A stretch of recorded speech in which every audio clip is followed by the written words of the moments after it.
Hello à tous et bienvenue dans cette nouvelle vidéo de Y'a comme un geek, nouvelle unboxing avec review.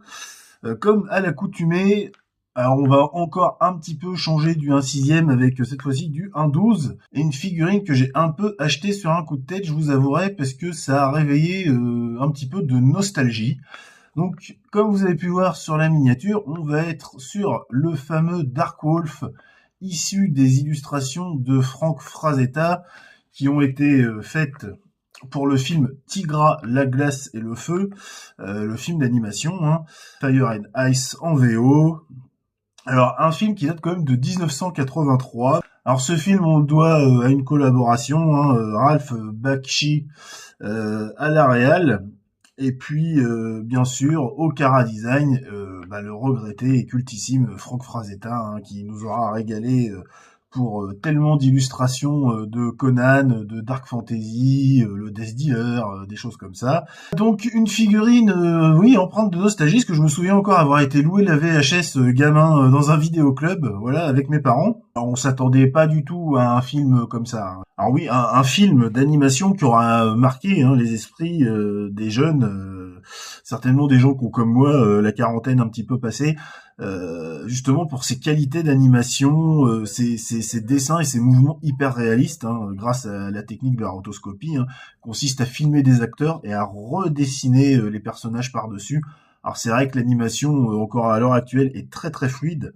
Le film a quand même pris un petit coup de vieux, et puis ça reste quand même une histoire assez classique, deux royaumes qui s'affrontent, le royaume de glace, le royaume de feu, une princesse qui se fait enlever, un héros qui va se foutre un peu dans la panade, la princesse qui tombe amoureuse de ce fameux héros qui est blond, le fameux blond que vous voyez sur l'illustration, Tarn je crois, ou quelque chose comme ça, ou Arn, je ne sais plus.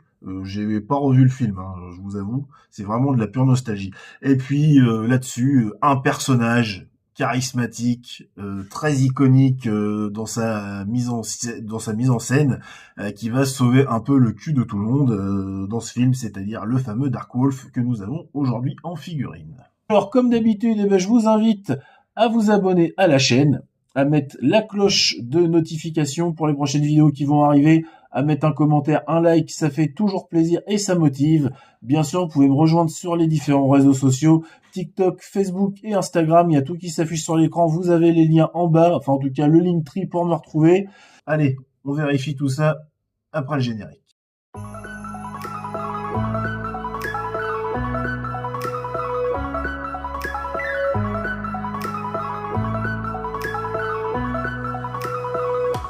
Une boîte totalement magnifique, hommage total à Frazetta. En plus, la marque Savage Crucible a eu le bon goût de ne pas gâcher l'illustration en ne surchargeant pas avec, par exemple, un gros nom Dark Wolf et tout ça. On a l'illustration pleine boîte, pleine page, superbe. Il y a rien d'autre à dire. Alors, comme on peut voir, on est aussi sur des reliefs. Voilà. Les personnages sont en relief, le titre aussi. Voici Nord Dark Wolf, bien vénère, avec sa petite hache, enfin sa longue et petite hache. Alors sur les côtés, on retrouve une illustration du Dark Wolf. Alors là, cette fois-ci, le nom apparaît, voilà. Alors on est sur une collection Icon Collectible by Frazetta Girls. Voilà. Il y a d'autres figurines qui vont arriver, dont la fameuse Tigra bientôt. On a déjà Dark Wolf de plein pied, là sur le côté.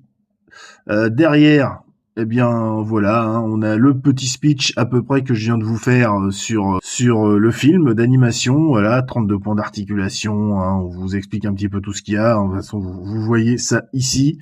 On a le petit QR code pour vous rendre directement sur le site. Voilà, si vous avez envie. Bakshi Productions, donc qui participe, Savage Crucible.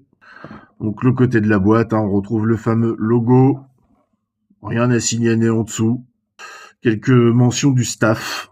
On voit que c'est des productions récentes quand même, 2023. Une boîte qui s'ouvre à scratch, donc boîte vitrine. Donc direct, on découvre notre figurine. Ici, on a un petit peu le Dark Wolf dans une autre pose qui est issue d'une autre illustration de Frazetta. On va découvrir tout ça ensemble.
une figurine qui est quand même pas mal équipée, hein. Sur nous, au niveau des mains, il va y avoir de quoi faire. Bon, on a quand même deux armes différentes pour pouvoir varier les plaisirs. On voit déjà que le body est très bien sculpté, surtout au niveau de la musculature ressort vraiment bien. Alors maintenant, on va voir ce que ça donne au niveau des articulations de ce Dark Wolf.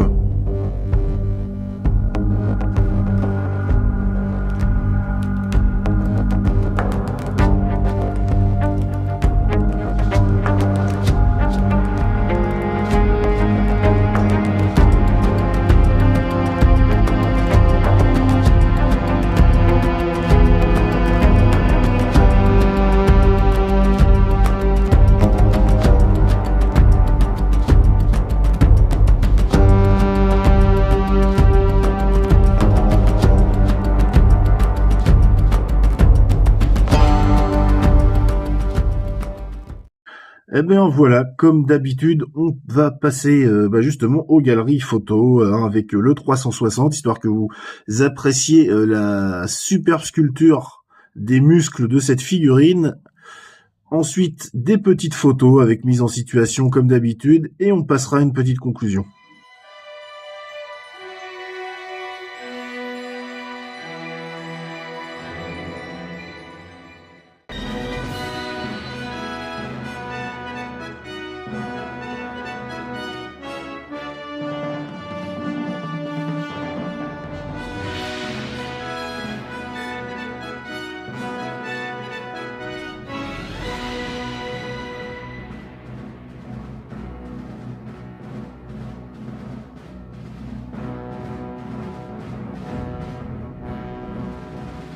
On est sur la conclusion de ce fameux Dark Wolf, certainement très attendu par des gros puristes de l'animation, ou des vieux comme moi. Comme vous avez pu le voir, voilà, j'ai refait plus ou moins la pose de l'illustration iconique de Frazetta. Hein, oui, je me suis pas pris la tête, hein, voilà. Et je me suis servi du back panel que vous pouvez sortir de la boîte et qui vous offre un petit décor. Voilà. Alors, il est super beau, il est tiré des illustrations de l'animé, donc forcément c'était des décors qui étaient en cellulo peints à la main et tout, donc des décors magnifiques même encore aujourd'hui, et voilà, ça se prête bien pour aussi exposer votre figurine.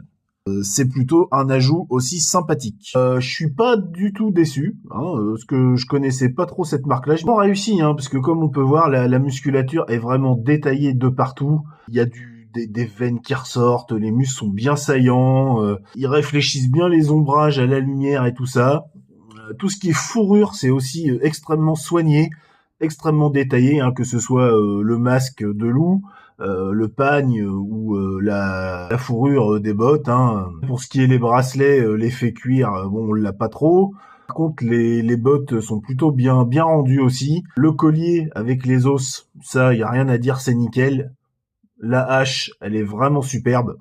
Même l'effet métallique est bien là. On sent qu'elle a du vécu. Elle est un petit peu usée. Au rang des ce qui est un petit peu en deçà, bon, c'est l'arc. Hein, c'est bien, mais bon, il y a pas de rendu bois plus que ça. C'est très sombre. Donc bon, voilà, hein, ça va avec le personnage, mais c'est pas détaillé. Alors après, ce qui est pas mal, c'est la corde, hein, qui se tend bien. Voilà, pour de la pose dynamique de tir à la flèche, c'est plutôt pas mal. Le gros bémol, c'est un petit, enfin, bémol et qualité aussi, c'est les mains. Alors elles sont très très jolies, extrêmement détaillées avec des belles veines qui ressortent et tout ça. Au niveau sculpture, c'est super beau, mais le démoulage est grossier.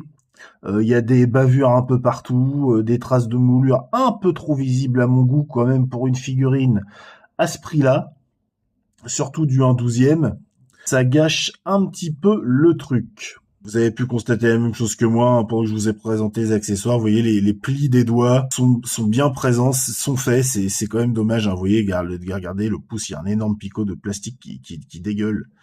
Alors forcément, tout le monde n'aimera pas parce que comme c'est un personnage qui est assez dévêtu, les articulations sont quand même très très visibles. Alors, on peut plus ou moins les masquer selon le posing qu'on va faire.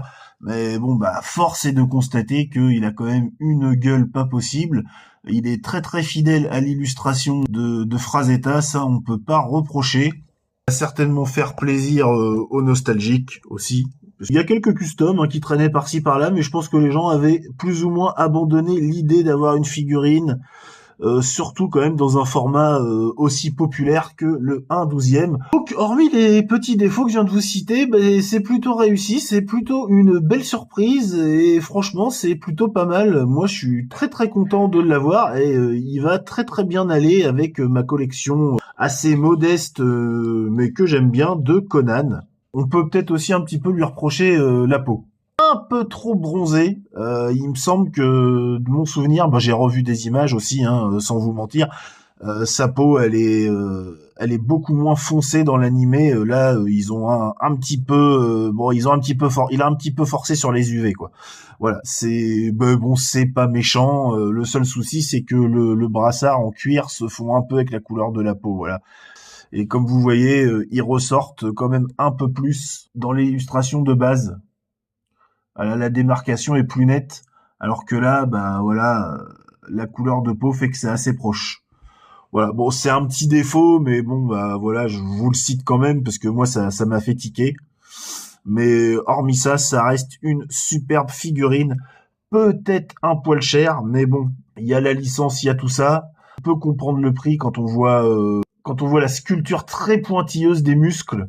Ça peut se comprendre, on retrouve pas ça partout. Faut avouer que là, quand même, c'est niveau anatomique, c'est quand même assez poussé. Voilà, j'espère que ça vous aura plu. On aura un petit peu changé de format, comme avec le petit Raphaël de chez NECA. Alors bon, ça fera pas l'unanimité, je sais bien. Je me doute bien que c'est le 1/6 qui vous attire le plus. Mais de temps en temps, voilà, un petit peu de changement pour des licences comme ça qu'on voit pas partout, ça peut faire du bien. Voilà, je vous remercie si vous m'avez suivi jusqu'ici. Comme d'habitude, n'hésitez pas à mettre la cloche de notification, à vous abonner à la chaîne, à mettre un like, un commentaire. Ça fait toujours plaisir à me dire ce que vous pensez de cette figurine. Puis à venir me suivre, comme d'habitude, sur les différents réseaux sociaux. Voilà, TikTok, Instagram et Facebook. Je me ferai un plaisir de vous répondre. Je vous souhaite une bonne matinée, une bonne journée, une bonne soirée. Tout dépend de quand vous regarderez cette vidéo. Et je vous dis à très bientôt. Allez, salut!